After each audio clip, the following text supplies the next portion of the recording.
Capítulo 5. Saría se queja contra Ley. Ambos se regocijan por el regreso de sus hijos. Ofrecen sacrificios. Las planchas de bronce contienen los escritos de Moisés y de los profetas. En ellas se indica que Ley es descendiente de José. Ley profetiza acerca de sus descendientes y de la preservación de las planchas. Aproximadamente 600 a 592 a.C. Y aconteció que después de haber viajado por el desierto hasta donde estaba nuestro padre, he aquí, éste se llenó de gozo, y también mi madre Saría se regocijó en extremo, porque verdaderamente se había afligido por nosotros.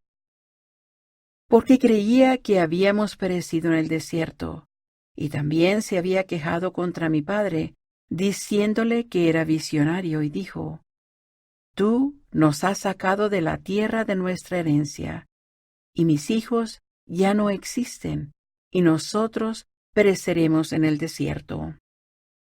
Y según esta manera de hablar, mi madre se había quejado contra mi padre. Y había sucedido que mi padre le había hablado diciendo: Sé que soy hombre visionario, porque si no hubiera visto las cosas de Dios en una visión, no habría conocido su bondad, sino que hubiera permanecido en Jerusalén y perecido con mis hermanos. Pero he aquí, he obtenido una tierra de promisión, y me regocijo en estas cosas, sí, y yo sé que el Señor librará a mis hijos de las manos de Labán, y los hará volver a nosotros en el desierto. Y con estas palabras mi padre Ley consoló a mi madre Saría con respecto a nosotros mientras viajábamos por el desierto hacia la tierra de Jerusalén para obtener los anales de los judíos. Y cuando volvimos a la tienda de mi padre, se llenaron de gozo y mi madre se consoló.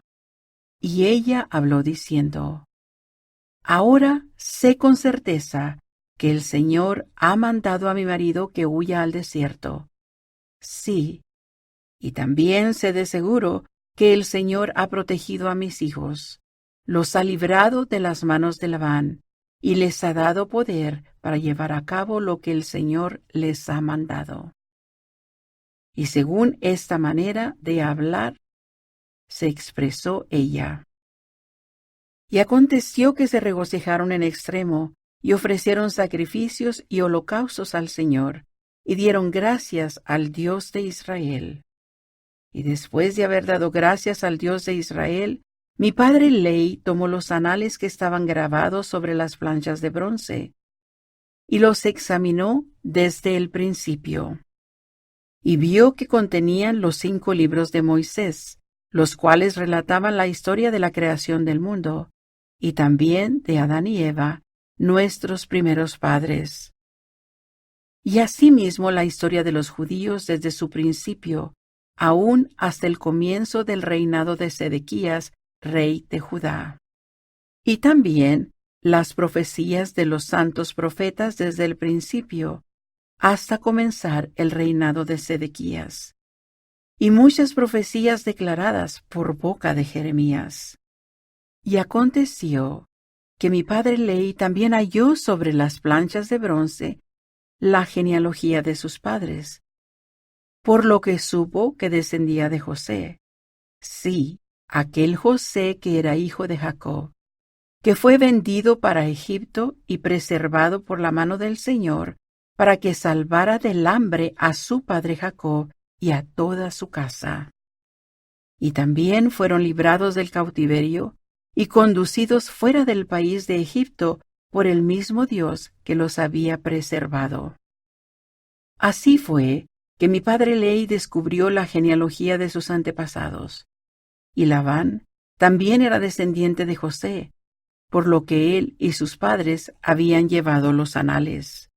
Y cuando mi padre vio todas estas cosas, fue lleno del Espíritu y empezó a profetizar acerca de sus descendientes, que estas planchas de bronce irían a todas las naciones, tribus, lenguas y pueblos que fueran de su simiente. Por tanto, dijo que estas planchas nunca perecerían, ni jamás el tiempo las empañaría. Y profetizó muchas cosas en cuanto a su posteridad. Y sucedió que hasta este punto mi padre y yo habíamos guardado los mandamientos que el Señor nos había mandado. Y habíamos obtenido los anales que el Señor nos había mandado. Y los escudriñamos y descubrimos que eran deseables, sí, de gran valor para nosotros, por motivo de que podríamos preservar los mandamientos del Señor para nuestros hijos. Por lo tanto, fue en la sabiduría del Señor que los lleváramos con nosotros mientras viajábamos por el desierto hacia la tierra de promisión.